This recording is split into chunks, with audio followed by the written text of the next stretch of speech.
From LinkedIn News, I'm Leah Smart, host of Everyday Better, an award-winning podcast dedicated to personal development. Join me every week for captivating stories and research to find more fulfillment in your work and personal life. Listen to Everyday Better on the LinkedIn Podcast Network, Apple Podcasts, or wherever you get your podcasts. The HP AI PC breaks language barriers instantly by translating up to 44 languages in real time, powered by the Intel Core Ultra processor. With the right tools, work doesn't have to feel like work. Learn more at hp.com/AI PC.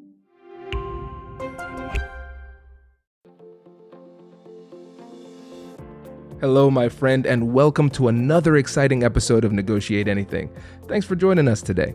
With over 10 million downloads and listeners from more than 180 different countries, it's dedicated listeners just like you who have made Negotiate Anything the #1 negotiation podcast in the world.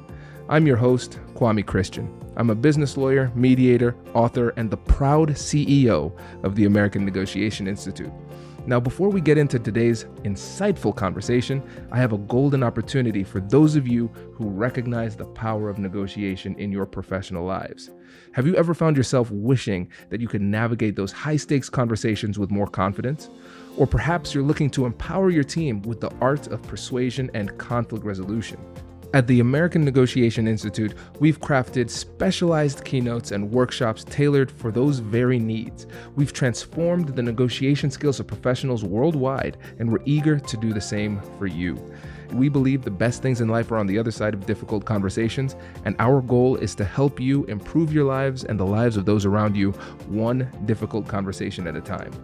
Don't let another challenging conversation leave you second-guessing. Click the link in the description to discover how we can help you find confidence in conflict, negotiate better deals, and have stronger relationships. Because in the world of business, every conversation counts. And now, without further ado, let's jump into the interview. John, thanks for joining us today. Thank you for having me, Kwame. Hey, it's my pleasure. So how about you get us started by telling us a little bit about yourself and what you do? Oh, sure. So I lead a negotiation team for EY for all our large, complex deals. I have 12 people on the team, and that's all we do all day long is negotiate deals. I've been doing this for now almost over 30 years. Started with IBM as a deal maker doing large outsourcing deals, technology services deals, and have just been at it ever since. So it has become a career and a passion for me. This is great. And can you tell the listeners about your blog too? Because I want to make sure that they have access to that resource. Sure. And we'll link to it in the description too. Yeah, no, thank you. I appreciate that. Yeah, so I have a blog called Running the Room. And it's really just my own monthly musings on negotiation theory, preparation, psychology, sales leadership, all those kinds of things. And the notion behind the name comes from what I always say with my team is an effective negotiator is somebody who can go in and run the room. And that harkens back to days when we actually sat in conference rooms and did negotiations, which doesn't happen as much anymore because of the impact of technology.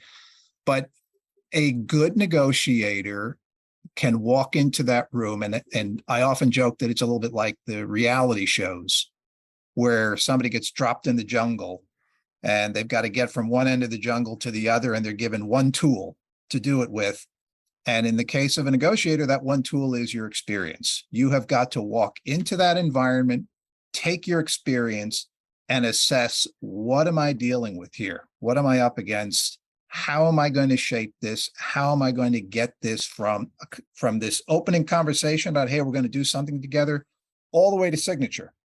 And all the different challenges you're going to have along the way, both internally with your own organization and then externally with the client, because everybody's got escalation points and approvals and things. So you've got to get that whole plan out there, and then you got to get everybody aligned, and you've got to get them all working collaboratively to get there so that you get to done on the job. So that's where the concept of running the room comes from. I love it. And listeners, I will vouch for this. It is a great blog. It is a Oh, thank great you. blog.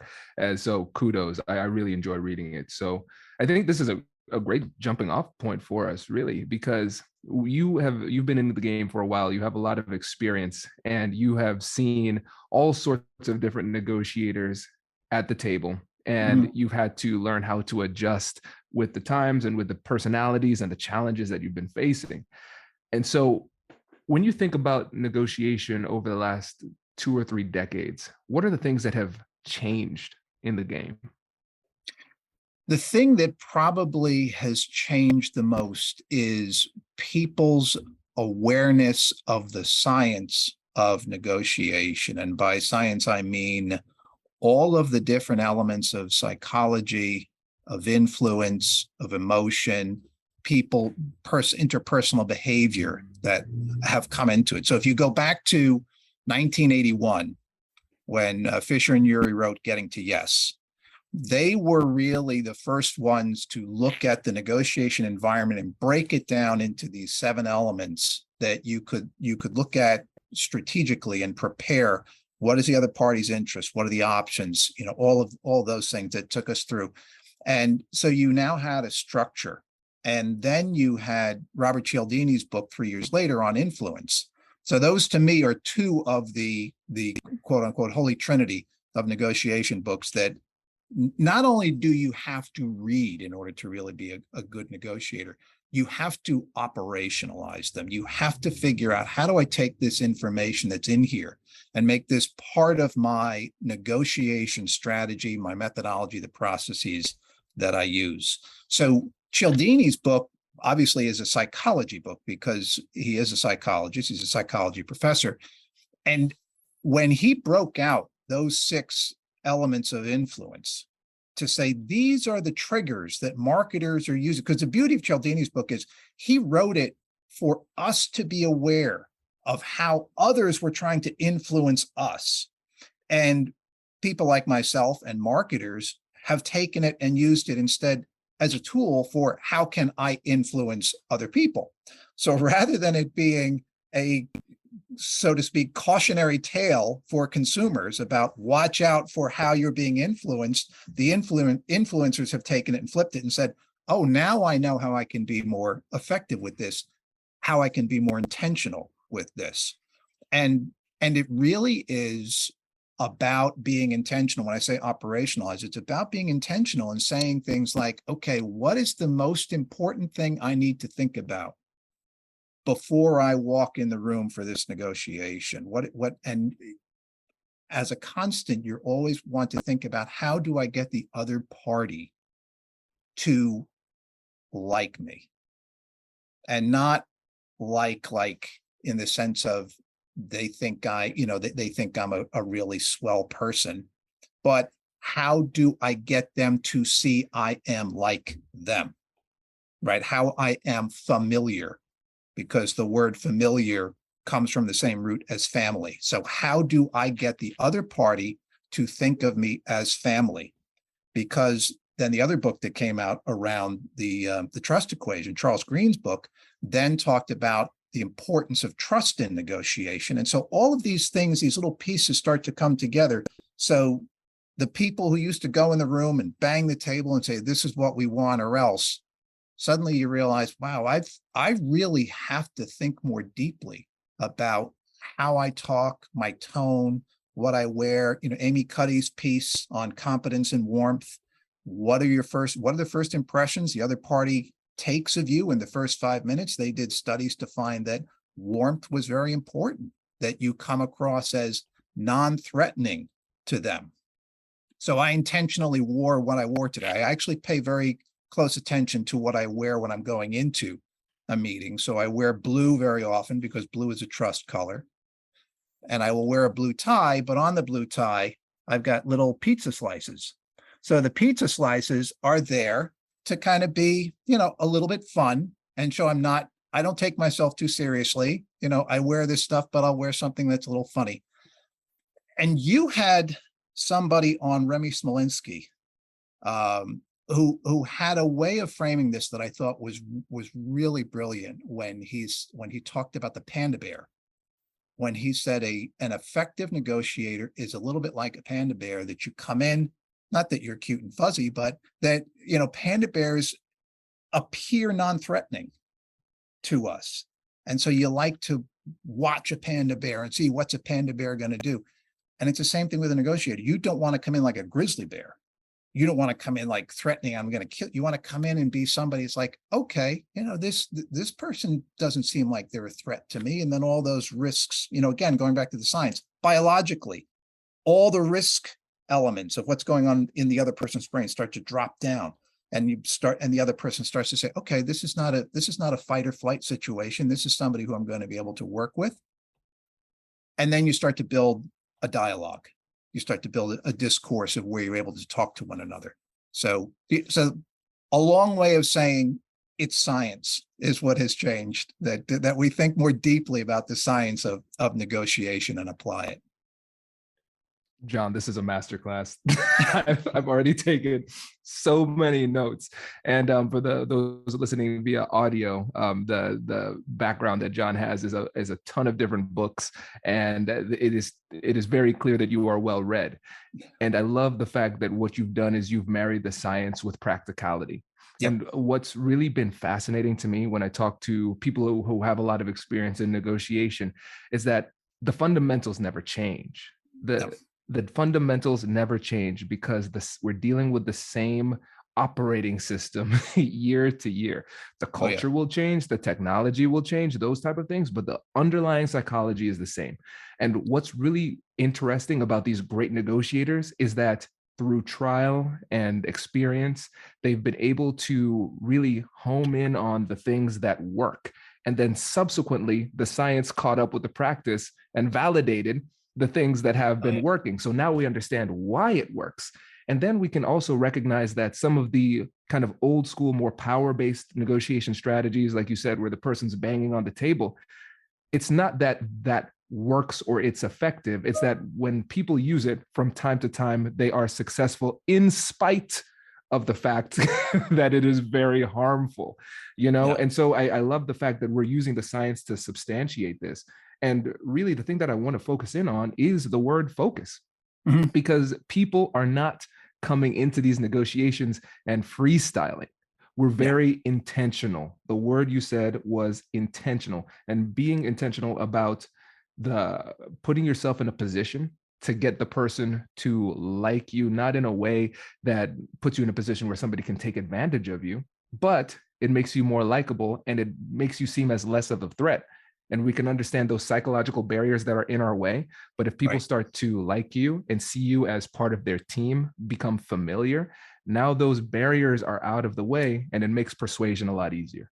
Absolutely. Absolutely. And I'm going to say something that's going to sound a lot more perhaps nefarious than it's intended to sound.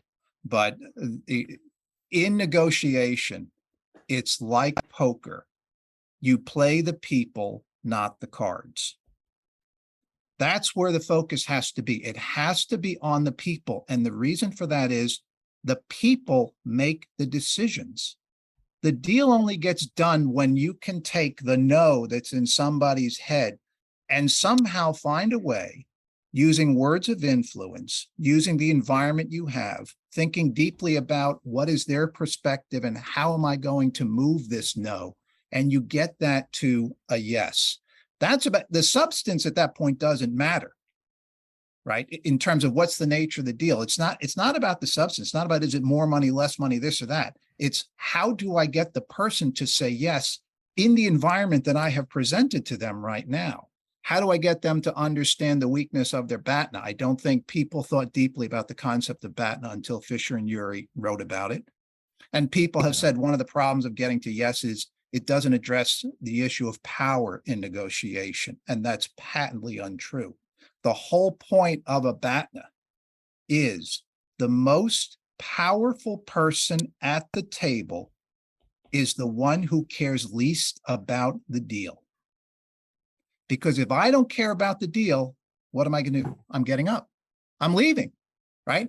And now the other side has to put more options on. They have to make the deal richer for me because I can go somewhere else. That's the power of the BATNA.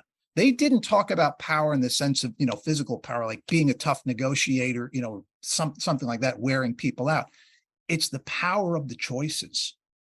And how have you teed that up? And have you made the other side aware of the fact that, something, I don't actually need to do this deal with you. I can do this deal with somebody else. And suddenly the power shifts.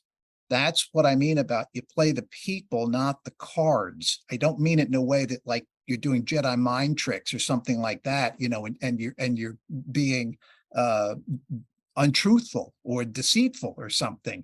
It's thinking about how do I motivate the other side to say, what John is saying does make sense. It does seem like the better option. I'm going to go with that one. And that all depends on my ability to influence and the words that I'm going to use.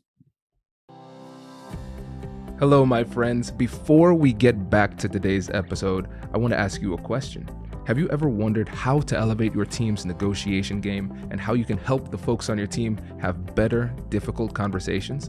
At the American Negotiation Institute, we offer transformative keynotes and workshops tailored to empower professionals with top-tier negotiation and conflict resolution skills.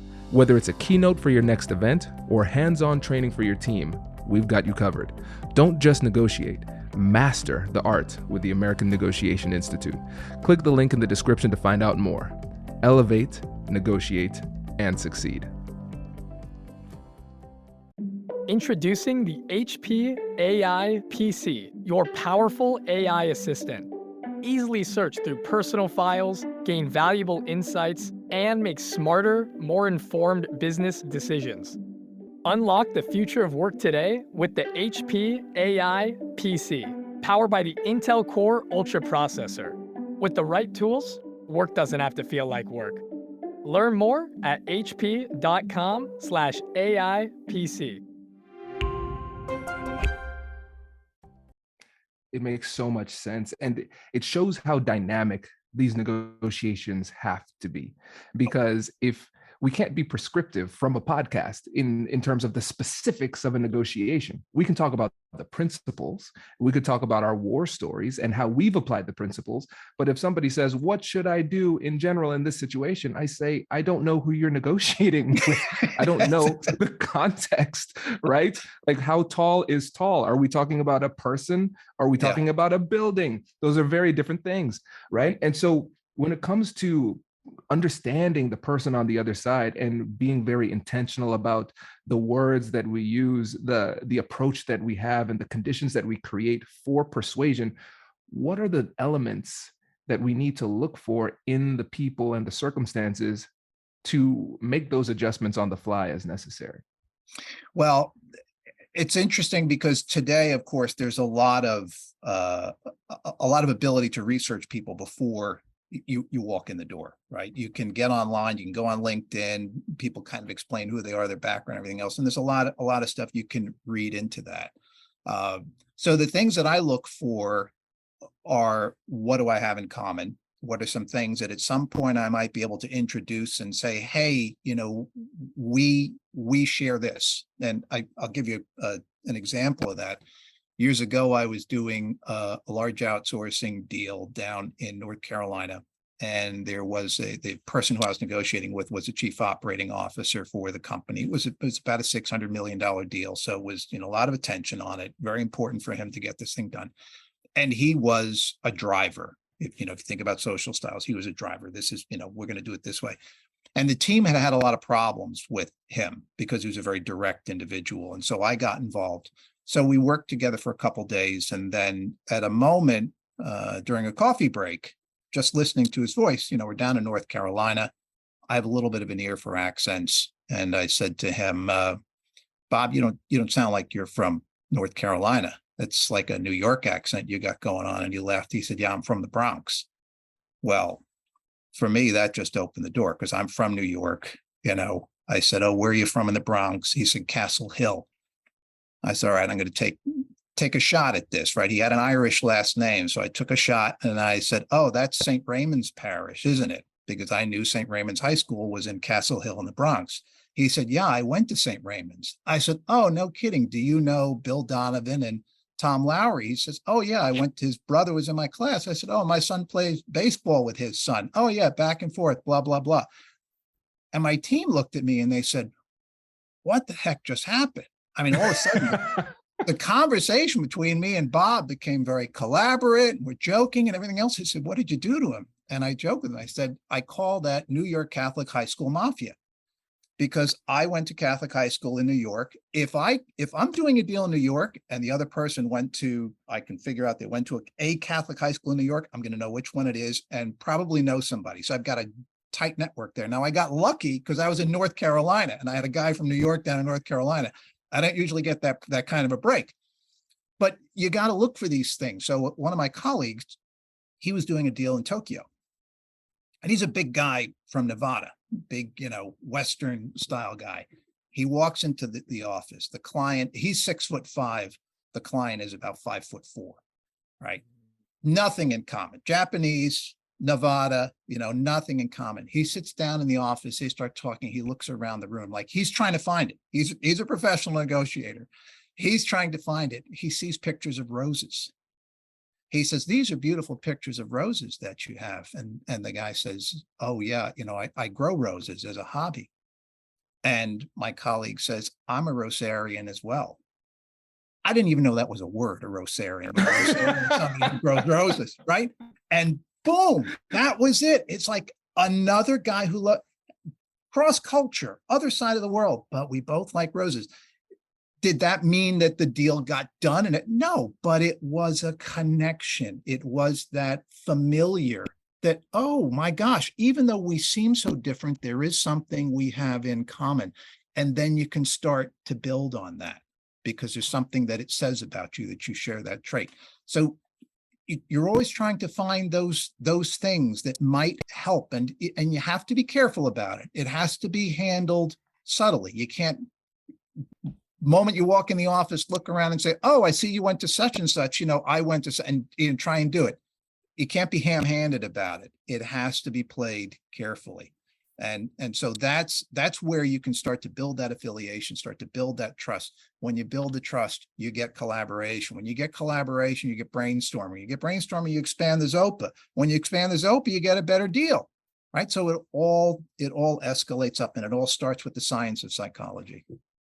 I love all of this. And John, quick thing, I'm going to be a glossary for the listeners out here. So ZOPA, Zone of Possible Agreements. And so when we talk about expanding the zone of possible agreements, now we're expanding the likelihood of us getting a deal, because people become a little bit more malleable when they have a better perspective of you. And let me try to think about this in a metaphorical type of sense, and tell me if this is a fair way of conceptualizing this. It seems like it's about removing barriers ethically, and then as we're removing barriers, we're also building up positive momentum. Mm-hmm. So when we think about the trust, when somebody trusts you, it makes your words more persuasive. They're more vulnerable. There's reciprocal vulnerability. It just makes it easier. The conversation becomes easier. Those barriers start to go down. They're less skeptical, things like that.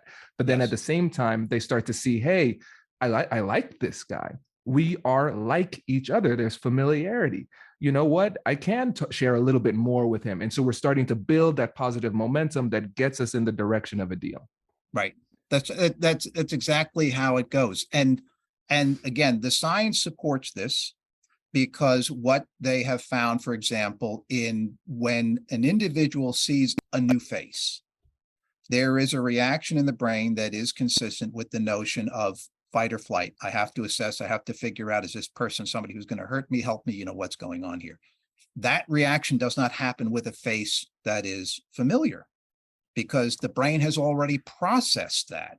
So the sooner that one can get the sense of risk down, and this is where you get into Amy Cuddy's piece on warmth and competence, the sooner that you can demonstrate warmth and competence to the other party, the faster that risk factor is going to drop, and the trust is going to rise because of the competence. So the notion is, when you show warmth and competence, you come in and you demonstrate to the other person you're the panda bear. You are somebody who is not threatening. You wear a goofy blue tie with pizza on it or something like that.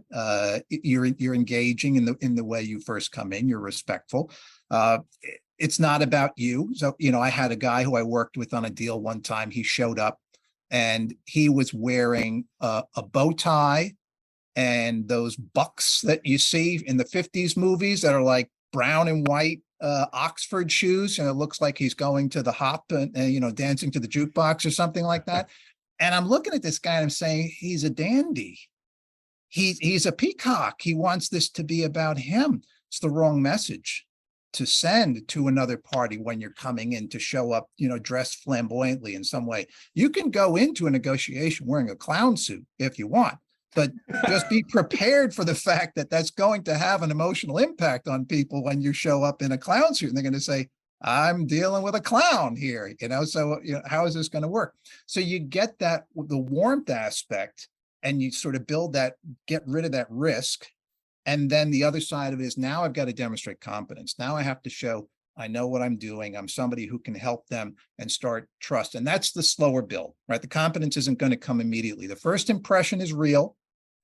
And then there's a competence. And here's the thing. When people say, oh, so when does a negotiation start? Does it start, when you shake hands? Does it start when you walk in the room?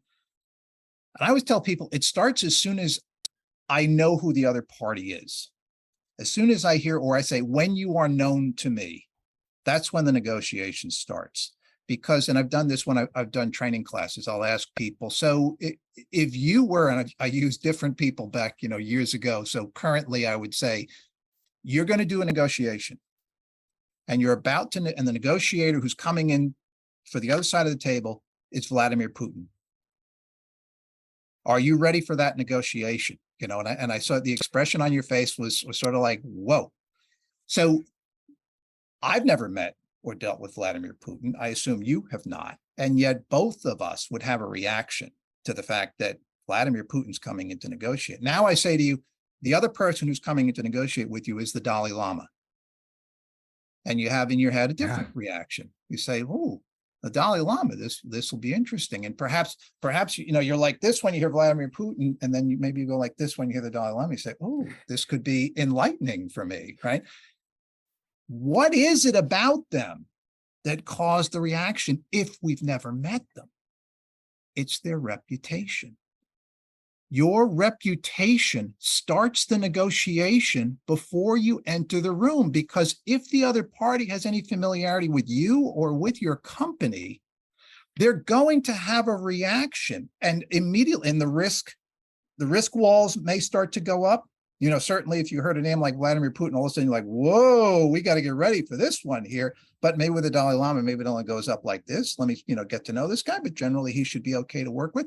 But that's what happens to us when somebody says, well, you're going to be negotiating with Kwame Christian.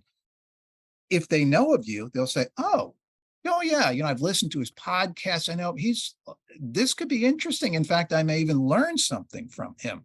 But if you are somebody who has built a reputation in the industry, particularly in my industry, in the technology services industry, I've run into some of the same people over time. In fact, I had a negotiation where I showed up a little early, get in the conference room. I like to sort of assess the environment, see what I'm going to be dealing with. And there was a guy who was in there who is what in the industry is called a TPA, a third party advisor. And they are consultants that are hired by our clients to advise them on large technology deals. How do we work through this? Can you help us negotiate it? And so he was their third party advisor. And I had worked with him on another deal. His name was Rich. And he saw me and he said, oh, hey, John. And I said, hey, Rich, how you doing? Good. He said, I'm just getting things set up. And he was going around the room, putting little tent cards on the conference table with everybody's name on them. So you knew where you were supposed to sit.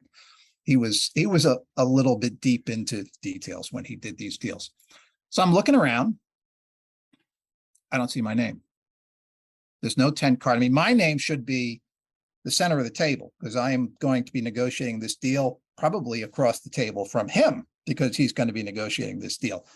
But there's no card with my name on it on the table. I said, Rich, where's my card? He said, oh, you're over there. And he points to a chair sitting by the door. And he says, and I look over and there's my name on a 10 card sitting on a chair next to the door. And he says, in Dieffenbach, if you give me any trouble tomorrow, the chair will be outside the door. So I laughed. I said, all right, Rich, I picked up the card. I walked over to the table. I put it down across the table from him. I said, I'll see you after lunch.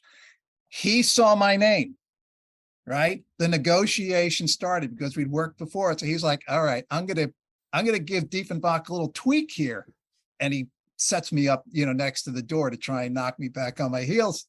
Okay. We're going to have some fun, aren't we? So, that's the notion of the reputation precedes you when you come in there. And so one has to be very careful about, first of all, what's out there on social media, what kinds of things you're putting out there, because people will research you, but then also how are you known in the industry, and how is your company known in the industry? You're so right, John. And it's almost like when people ask, when does the negotiation begin? The answer is it's already has. And they say, which negotiation? All of them. You're doing it right now with like your character, your essence, your reputation. It's so powerful. It's true. Yeah. And I think it'll be fun to do a little bit of a psychoanalysis of that move with Rich at the negotiation table. Because there could be a school of thought that say, oh, this is just meaningless banter. It doesn't matter at all. But then there are people who are thinking like, hey, there are some serious little meta negotiations that are happening here. So when you like psychoanalyze that situation, what do you think is happening behind the scenes? Yeah, it's definitely something to exert dominance in his case. And this was a long negotiation. I mean, we worked this out. And so there's another Rich story that goes with this. It's actually kind of fun because he did prove to be difficult. And, and this is the notion around when people say, how do I deal with somebody who's a difficult person on the other side? There are ways that you can handle it. And so in the case of him, what he kept doing was he kept challenging our credibility. He would say things that made it sound like maybe we were lying to the client. So, and this deal had to get done. This deal was in a big hurry. We didn't have time to mess around, so I was aware of that we were on a very tight timeline. And he would say, for example, well, that's not what you said in your submission. You guys are changing your answer now. And I said, Rich, that's not true. Here's what we said previously, and here's what we're saying now. And so I had to, show that it wasn't true. And then he said it again, maybe a day later, something again that said, that's not what you said. You said something different. And this time I said, you know what, Rich? We need to show you what we said before, because what you're saying is not fair and it's not true. So we're going to take a break and we're going to go away and we're going to come back with the information to show you. And we left and we went away for an hour. Now I had that information in my briefcase, but I didn't want to show it for an hour because I wanted the clock to tick, because the business guy who needed this deal done was sitting next to Rich. And I wanted him to see Rich is wasting time. We came back in and we showed them, you see, this is what we said before. This is what we're saying now. And he said, okay, fine. And then again, he said it. Well, that's not what you said before on another topic. I said, Rich, let us go away and get that information for you and we'll come back. We left again. We left for 90 minutes. I had the information. I could have brought it out in 30 seconds. I wanted the clock to tick. I wanted their business guy to sit there sweating it out, saying, what is taking so long? We came back again. We showed Rich, what you said was not true. Well, guess what happened the next day? Rich was sitting at the end of the table and the business guy was at the center of the table. And again, this goes back to, this is again, operationalizing all of these issues around interests. I sat there and said, what is the primary driver? What's going on here? Time. And the decision maker is the guy sitting to Rich's right. And the one thing he doesn't want to do is lose time. So if I can show him that Rich is wasting time, I will get Rich out of the driver's seat. And that's Sure. bringing all of those pieces together to be thoughtful and intentional in your strategy of influence. Oh man, this is a masterclass. Okay, and I think we can summarize this briefly, and then I want to go deep into it. Because really this goes back to what you were talking about before, like you said, with operationalizing the psychology. But again, listeners, I want you to pay attention to this really important fact. There is no book that can give you the insight that John just displayed. The best it can do is give you a menu of potential circumstances and potential tactics and strategies, but you have to have the insight and expertise to be able to know what to do at what time. So you have to have an intricate knowledge of the psychology behind the tactics to understand what tactics will work in this situation. But you also have to be able to read other people, understand the psychology of each individual person in the room, and then understand the group dynamics about how the different psychological tendencies interact with each other. Yes. And so then you can create a bespoke strategy in the moment, but the only way you can do that is with expertise. Yes. And so, John, I want to go through and take a little shot here, and I want you to tell me where I'm on track and where I'm off, because I want to try to break this down a bit more. Okay. So, at the beginning, when we think about the joke, behind every joke, there's a little bit of truth. Like there's a lot of social dynamics that happens when it comes to humor. Like, what is the premise of the joke? And that's where we find sometimes the hurtful truth. Because when you think, hey, John, this is your seat, it's by the door, ha, ha, ha. The premise being, if you misbehave, I put you there. But the real meat of the matter is, I put you there. I am dominant over you. And so I think some people might laugh and just pretend like it's nothing, but it is something significant. So you laughed to show that I am not bothered by this. And then you assertively took it and put it right in front of him and say, no, we're equals. Nice try. Yeah. And then when you go back, what you've done is you've made it clear, like, hey, you're going to try some stuff, but every time you try stuff, I'm going to check you. And so he said, all right, that's not true. You directly said, it is true, and here's why. You didn't say, well, I can understand from your perspective how it might seem that way. No, this is a direct attack on my credibility. Oh, yeah. And I need to put a stop to it immediately. I can't let that stand. And so you checked him every other time, but it continued. And so that's when you had to escalate. And so what I've found is that difficult people, they have a pattern of behavior. It's different for different people. And so I think his pattern might have been, hey, you're lying. No, I'm not. Yes, you are. No, I'm not. Yes, you are. He has more repetitions playing that game. And so what you did is you took control of the interaction by changing the pattern. Hey, you're lying. No, I'm not. You sit here in timeout and wait for me to come back.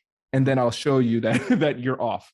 And then you extended the amount of time. So it's essentially a social punishment, but playing on the key lever that you've identified, which was time. This will hurt them more than it hurts me. I have more time than them. Every time they try to check me in this way and assert social dominance over me in this way, I'm going to hurt them in a way that hurts them, not me, which is time. Sit in timeout. I'm in control. Is that a fair analysis there? Yeah, it is. And you highlighted a very important aspect of what he was doing, because the first time it happens I responded right then and there. I said, no, wait, here it is. Here's the truth. Here's what you said. And the second time it happens, then all of a sudden the light goes off in my head and I say, whoa, this is not a question. This is a tactic.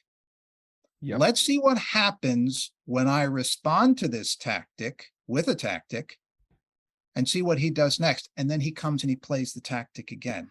And I say, okay, now I've got a strategy. And my strategy is to keep responding in this way because I have an outcome I'm going to produce over there. And there's a great quote. I wish I could remember the name of the Marine general who said it during the Second World War. He said, amateurs use tactics. Professionals use logistics. And what he meant by that is professionals prepare. You think about, because in wartime, logistics win, right? If you look at this, our victory in the Second World War was because we kept the supply lines going. We could get stuff to the troops at the front, whereas the Germans and the Japanese, They were not able to over a period of time because we shut the supply lines down. And so their people were fighting without support. And his point is, if you prepare, you will defeat tactics in the long run, but you need to identify what the tactics are and then make sure you're adapting to them. And this is perhaps the most valuable trait that a negotiator can have. And under this word, there are a whole bunch of other words that play into it, but it's adaptability. You have to have adaptability because you said it, it's a dynamic environment. People will come and go. The situation will change. People will get introduced that weren't part of the conversation before, that now you need to shift gears. We had this in a deal I was doing in New Jersey with a pharmaceutical company. We sat down and talked about who do we have to influence on the other side of the table. And we named everybody, had them up on a whiteboard, talked about their social styles. How are they going to behave? How are we going to influence? Who has the relationships? So we mapped all of that out. And then somebody said, well, what about Sheila, the chief risk officer? And we all did what I call a collective Scooby-Doo. We all went, "Roar," and said, we said, who is Sheila? Oh, she is the new chief risk officer they just hired. Oh, what do we know about her? Well, we know she doesn't like services being delivered from the Philippines. And guess where we were delivering our services from? The Philippines. So suddenly it's like, whoa, we've got a whole new situation here. We got to shift gears and figure this out. And in every environment that you go into, again, you land in the jungle, got to assess the environment. How am I going to get to the other side of the jungle here? There are people who must say yes, and there are people who can say no. Those are two different groups of people, and they require two different strategies of influence, because the people who can say no, the focus in the negotiation is mitigating risk for them, showing them this is safe. You can say yes to this. This is going to be safe. The people who must say yes are probably looking at different options, and you need to show them why I am the yes that brings the most value to you. It's a sales exercise. You're selling to the people who must say yes. You're calming the people who can say no. So you need to be, again, intentional in your strategy of influence of how am I going to run the room and get this to signature among all these different people that I'm dealing with. John, I feel like almost every sentence that you said could have been a podcast in itself. like everything, I just want to keep on going deeper and deeper and deeper. But unfortunately, I have to wrap for time, but I would love to have you back on to continue to explore. This is great. And I think listeners are saying, I need to know more about this John guy, and I want to learn more about his blog. So before you go, can you remind them about you, how you can get in touch with them and those type of things? Absolutely. Yeah, runningtheroom.com is the blog. I've been writing it for over 10 years now. So there's lots of content out there. You know, I've always been a writer at my core. And so I just like to sometimes get my thought out on paper. So it's, I just really write it for myself and for people who may find value in it. So I love it. Yes, listeners, again, I highly recommend it. It is a great blog. And John, thank you for sharing your expertise with us. Really appreciate it. It's been my pleasure, Kwame. Thank you so much. Congratulations, you've just joined an elite club. By listening to a full episode, you're now officially on the Negotiate Anything team. So welcome aboard. What most team members do is they subscribe to the podcast because that allows them to automatically get the latest episodes of the show. The best things in life lie on the other side of difficult conversations. Keep learning, keep practicing, and keep getting better. Your relationships will improve, your career will soar, and you'll have the confidence you need to get the most out of these crucial conversations. Again, thank you for joining the team. We're excited to have you, and I will see you in the next episode. I'll catch you later.